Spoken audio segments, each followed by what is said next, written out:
सबको मेरा प्रणाम है, नमस्कार है। मैं एसके झा आपका अपने चैनल पर स्वागत करता हूं। आज जो मैं टॉपिक लेकर आया हूं वो है चक्रवात और तूफान। पहले तो ये दोनों में अंतर भी हम लोग समझेंगे और क्या है चक्रवात, क्या है तूफान, ये भी हम लोग समझेंगे। क्योंकि ये फिजिक्स से रिलेटेड था तो मैंने सोचा कि क्यों ना इसको समझा दिया जाए। क्योंकि अभी चल भी रहा है तो अभी समझा देने पर थोड़ा सा आपका इंटरेस्ट भी बना हुआ रहेगा। तो आइए सर हम लोग इसको समझने की कोशिश करते हैं स्लाइड के माध्यम से। नाम ही है इसका सर। पहले तो हम लोग चक्रवात को समझेंगे। चक्रवात बोले तो साइकिल, साइकिल बोले तो जैसे सर साइकिल का पहिया घूमता है, जैसे ये साइकिल का पहिया घूमता है वैसे ही चक्रवात घूमता है। अब कैसे घूमता है सर, उस पर हम लोग चर्चा करने वाले हैं। पहले सर कुछ बेसिक्स चीजों को हम लोग जानेंगे। बेसिक क्या है उसको समझने की कोशिश करेंगे। पहला है आपका कि देखिए, आप गौर से देखिए, अगर ये कुकर है और कुकर में जब गर्म हवाएं होती है, वो गर्म हवाएं जैसे आप खोलते हो वो ऊपर की ओर चली जाती है। आप ये चाय ले लो, चाय में जो गर्म हवाएं होती है, जो वाष्प होता है, जैसे ही वो गर्म होता है वो ऊपर की ओर चला जाता है। और आप अगर आपके पास अगर वो होगा, क्या बोलते हैं उसको, रेफ्रिजरेटर, तो आप रेफ्रिजरेटर में देखिएगा जो ठंड ऊपर में फ्रीजर होता है और फ्रीजर से ठंडी हवाएं नीचे की ओर चली आती है। ठीक है, तो ध्यान दीजिएगा। इसका मतलब यह हुआ कि गर्म हवा ऊपर जाती है और ठंडी हवा भारी होने के कारण नीचे आती है। गर्म हवा हल्का होने के कारण ऊपर चली जाती है। क्लियर है यहां तक? इसमें कहीं कोई डाउट नहीं होना चाहिए। अगले पड़ाव पे चलते हैं। अगला कॉन्सेप्ट क्या है? अगला कॉन्सेप्ट यह है कि अगर गर्म हवा है तो उसका दाब कम होता है, गर्म हवा का दाब कम होता है, और ठंडी हवा भारी होती है, उसका दाब अधिक होता है। गर्म हवा के कारण पानी वाष्प बनकर ऊपर जाता है और ठंडी हवा के कारण सर बारिश होती है। क्लियर है? हमने दो कॉन्सेप्ट को आपको समझाया। पहला कॉन्सेप्ट यह है कि गर्म हवा ऊपर जाती है और गर्म हवा का दाब भी कम होता है। गर्म हवा ऊपर जाती है, इसका दाब भी कम होता है, और ठंडी हवाएं जो ऊपर फ्रिज में जो ठंडी हवाएं होती है फ्रीजिंग चैम्बर के पास, वो नीचे आती है, आपके कदुआ, करेला, बैगन, उसको ठंडा करती है नीचे। ठीक है, अब चलते हैं थोड़ा सा नेक्स्ट कॉन्सेप्ट की ओर। हमने कहा गर्म हवा कम दाब, गर्म हवा कम दाब, गर्म हवा कम दाब। अब चलते हैं नेक्स्ट की ओर। कहते हैं अगर ये मान लीजिए कि सूर्य है और सूर्य की किरणें पड़ती है सर सीधा ओशियन में। ओशियन में मतलब सर आपके समुद्र में ये सूर्य की किरणें पड़ी। सूर्य की किरणें पड़ने के बाद अगर टेम्परेचर लगभग 27 डिग्री से रीच कर जाता है, बहुत अधिक गहराई तक, तो ये पानी वाष्प बनकर ऊपर जाएगा। और ये जो वाष्प बनेगा, ये कैसा वाष्प बनेगा? जैसे चाय का वाष्प ऊपर जाता है वैसे ही सेम टू सेम ये पानी, जैसे ये गर्म है तो गर्म पानी से वाष्प ऊपर जाता है, वैसे ही ये सूर्य की ऊष्मा पाकर गर्म होगा और गर्म पानी का वाष्प ऊपर की ओर जाएगा। अब इतना तक अगर आप समझ गए हैं तो हम लोग नेक्स्ट पड़ाव की ओर चलेंगे। नेक्स्ट पड़ाव हमारा क्या है, ध्यान दीजिएगा।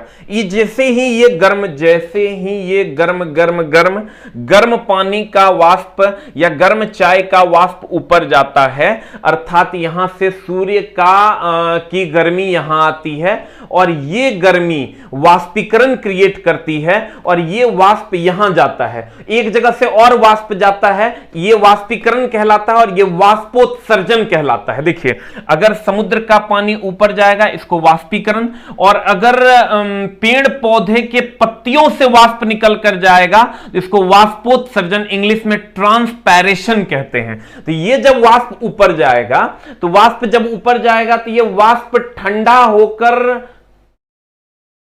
बादल बन जाएगा, और जब ये बादल बनेगा तो ये बादल जो है बहुत अधिक ठंडा होने के कारण ये नीचे चला आएगा। तो जब वाष्प का पानी में बदलना, वाष्प का पानी में बदलना संघनन कहलाता है। और इस संघनन के पश्चात जब वाष्प पानी बनेगा, वाष्प कब पानी बनेगा? जब वो हीट को रिलीज करेगा, हीट को छोड़ेगा। यानी अगर मैं वाष्प हूं तो मैं पानी कब बनूंगा? जब मैं ठंडा होऊंगा। ठंडा होऊंगा मतलब मैं हीट को रिलीज कर दूंगा। तो ये वाष्प जब पानी बनता है तो ये ऊष्मा को रिलीज कर देता है, तो यहां की ऊष्मा गर्म हो जाती है। और जब यहां की ऊष्मा जो गर्म होती है, इसमें जो ऊष्मा निकलती है इसको हम लेटेंट हीट कहते हैं, गुप्त ऊष्मा कहते हैं। अवस्था परिवर्तन के दौरान जो उत्पन्न ऊष्मा है उसको हम गुप्त ऊष्मा कहते हैं फिजिक्स की भाषा में। गुप्ते गुप्त ये ऊष्मा का परिवर्तन कर देता है बिना ताप में परिवर्तन किए। ताप में कोई परिवर्तन नहीं लाता, लेकिन सर अवस्था में परिवर्तन ला देता है, उसी को हम कहते हैं गुप्त उष्मा। अब इस गुप्त उष्मा के कारण ये एयर हो गया वार्म। अब जब एयर हो गया वार्म, तो हमने अभी तुरंत पढ़ाया था आपको कि अगर वार्म एयर होगा तो इसका दाब कम होगा, अगर गर्म हवा होगी तो इसका दाब क्या होगा, कम होगा। अब देखिए ध्यान दीजिएगा सर,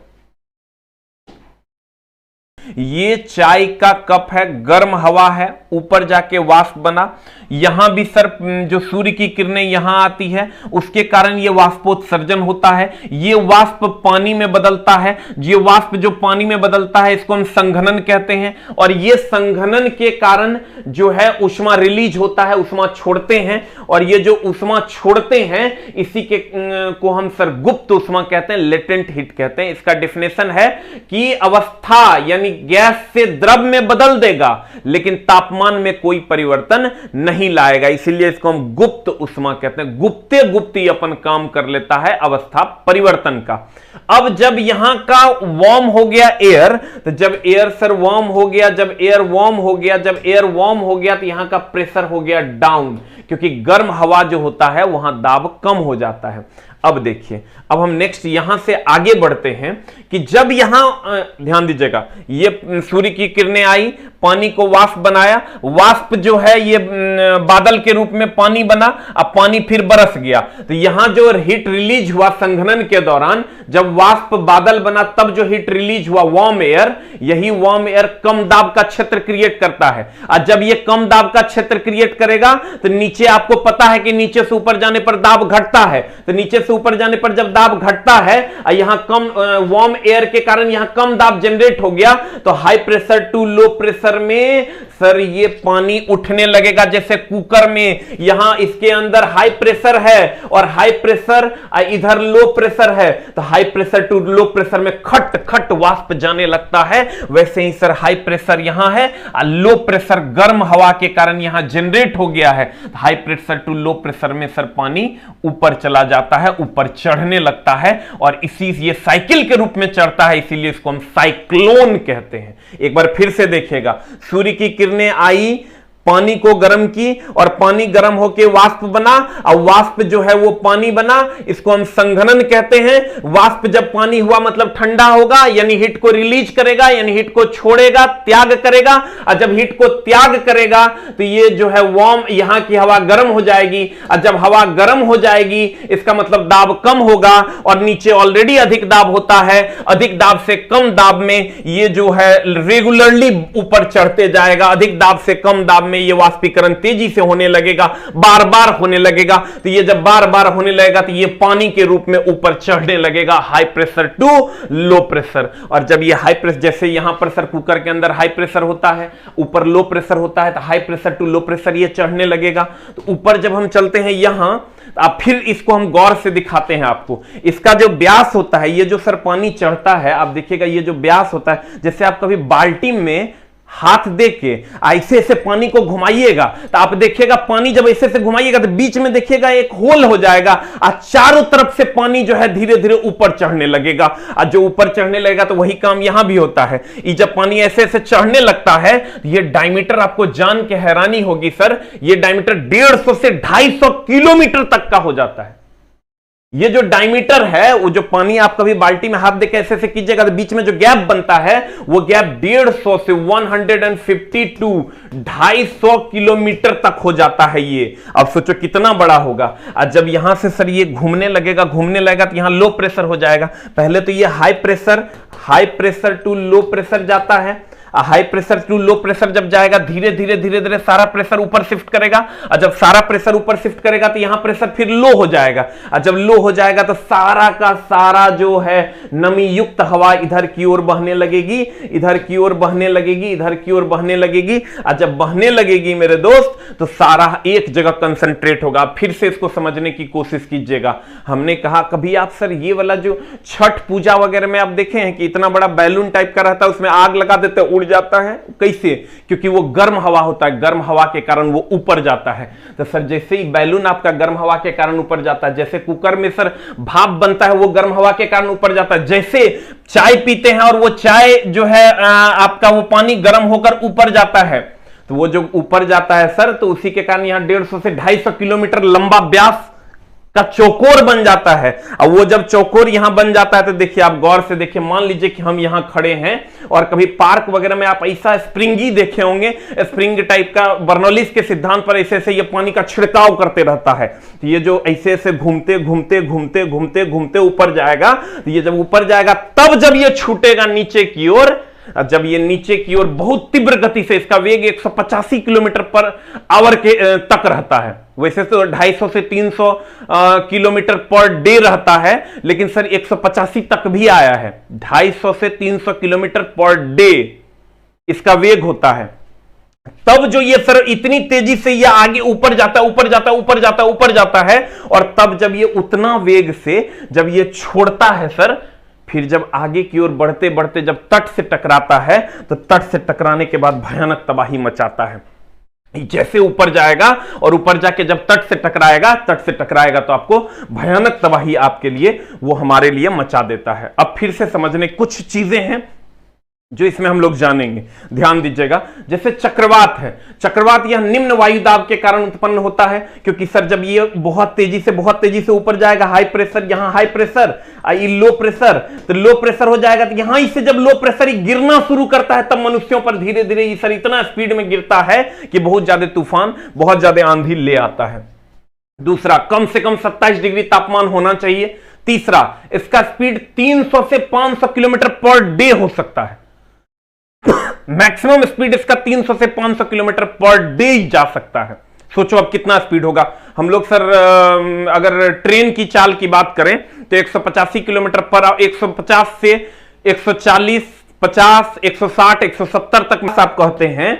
ये वाला जो व्यास है, ये व्यास आपका होता है 150 से 250 किलोमीटर तक। अब सोच के देखो कि कितना बड़ा ये रिंग बनता है, 150 से 250 किलोमीटर तक। अब देखो, जैसे ये साइक्लोन आया, ये साइकिल की तरह घुमा, साइकिल की तरह घुमा मेरी जान, तो ये साइकिल की तरह घूमते घूमते घूमते घूमते ऊपर गया। ऊपर जाने के बाद ये छूटेगा, और छूटेगा तो सर ये सारा का सारा पानी उड़ेल देगा, वो भी बहुत भयानक स्पीड से, जिसके कारण सर मॉइस्चर युक्त पानी जो इस पर आता है, जिसके कारण सर बारिश भी आपको देखने को मिलता है और भयानक तबाही देखने को मिलता है। अब देखिए कुछ और इसकी जानकारी अगर हम ले लें तो ये देखिए, साउथ चाइना सी में इसको टाइफू के नाम से जानते हैं हम लोग। जो इंडियन ओशियन में इसको साइक्लोन कहते हैं, इसलिए कहते हैं साइक्लोन आ गया, साइक्लोन आ गया। यही साउथ चाइना सी में वो लोग कहते हैं टाइफून आ गया, टाइफून आ गया। उसके बाद विल्ली विल्ली इसको कहते हैं वेस्टर्न एशिया में, वेस्टर्न एशिया में इसको विल्ली विल्ली कहते हैं, और नॉर्थ स्पेसिफिक एशियन में इसको हुरिसेन कहते हैं, या हुरिकेन के नाम से जाना जाता है। ठीक है, अब चलते हैं नेक्स्ट, इसकी जो जानकारी है और कुछ और जानकारी हम लोग लेते हैं। देखिए, ये बे ऑफ बंगाल है और ये आपका अरेबियन सी है। तो बे ऑफ बंगाल में इसको सर हम ट्रॉपिकल के नाम से जानते हैं, जबकि अरेबियन सी में इसको टेम्परेट के नाम से जानते हैं। इधर आइएगा, इसमें ईस्ट टू वेस्ट ये बहता है, ये इसमें अरेबियन सी में वेस्ट टू ईस्ट बहता है। ये स्मॉल एरिया, यहां जो साइक्लोन जनरेट होता है बे ऑफ बंगाल में, ये स्मॉल एरिया कवर करता है, जबकि यहां जो जनरेट होता है ये लार्ज एरिया कवर करता है। यहां वेलोसिटी बहुत हाई होता है, इसलिए देखिए हम लोग की तरफ बहुत ज्यादा तबाही मचाता है। बे ऑफ बंगाल से सीधे ही तट से टकराता है यहां इंडिया के इन सभी तटों में, और यहां जो वेलोसिटी होता है इसका लो होता है। यहां पर सर पहले बहुत कम जनरेट होता था अरेबियन सी में साइक्लोन, इसलिए क्योंकि ये खुला खुला एरिया है। लेकिन ये जो है चारों तरफ से सर स्थल भाग से घिरा हुआ था, तो ये ज्यादा गर्म होता था, तो यहां ज्यादा होता था। लेकिन अब ऐसा नहीं है, अब लगभग दोनों जगह सेम होता है, इसलिए कि ग्लोबल वार्मिंग के कारण अब ये क्षेत्र भी बहुत ज्यादा गर्म होने लगा है, तो अब लगभग दोनों जगह सेम होता है। तो कहते हैं, लेकिन पहले ऐसा नहीं होता था, पहले इस एरिया में ज्यादा होता था, इस एरिया में कम होता था, क्योंकि ये खुला खुला था तो ठंडा प्रदेश था। अब हम यहां आते हैं, दुनिया का सबसे भयानक चक्रवात आया था सर कहां पर, हमारे दुश्मन देश पाकिस्तान पर, जो कि अब पूर्वी पाकिस्तान जो पहले था, जो अब बांग्लादेश है। जो आपका ये पूर्वी पाकिस्तान जो यहां वाला इलाका था, जिसको अब अभी आप लोग बांग्लादेश कहते हैं, देखिए कितना भयानक तबाही मचाया था। दुनिया का सबसे भयानक चक्रवात आया था पूर्वी पाकिस्तान में, जो अभी बांग्लादेश है, 1970 में आया था। नाम था इसका भोला, लेकिन देखिए कितना गंदा काम ही किया था। गति 185 किलोमीटर पर आवर था और लगभग 5 लाख आदमी को भोलवा मार दिया था। ये जो भुलवा है 5 लाख आदमी को मार दिया था। सोचो, सब आज तक का सबसे भयानक 185 किलोमीटर पर आवर। कभी 80 किलोमीटर पर आवर से गाड़ी चलाना, आंख मुंह दिखाई नहीं देगा। 100 पार कर जाएगा, अगर 120 पार कर गया तुम पल्सर वगैरह, तो आंख मुंह कुछ दिखाई नहीं देगा, लगेगा कि कुछ सूझिए नहीं रहा है। 185 होगा तो सोचो कितना होगा। उतना स्पीड से ही भोला आया था। कहां? सबसे भयानक पूर्वी पाकिस्तान, जो आज का बांग्लादेश है। उसके बाद जब ये लैंड से आता है, लैंड से टकराता है सर, तो इसको नमी मिलवे नहीं करता। पानी मिलेगा तब ना ऊपर जाके फिर उड़े लेगा, पानी मिलेगा तब ना ऊपर जाके फिर उड़े लेगा। अब पानी इसको जमीन पर आता तो मिलवे नहीं करता, तो लैंडफॉल ऑफ साइक्लोन कहते हैं। जब ये यहां आ जाता है जमीन पर, तो धीरे धीरे ये फॉल कर जाता है, डाउन कर जाता है, लेकिन सर स्पीडे इतना ज्यादा होता है कि बहुत ज्यादा नुकसान कर देता है। अब देखिए, इससे बचने का उपाय, बचने का उपाय क्या है?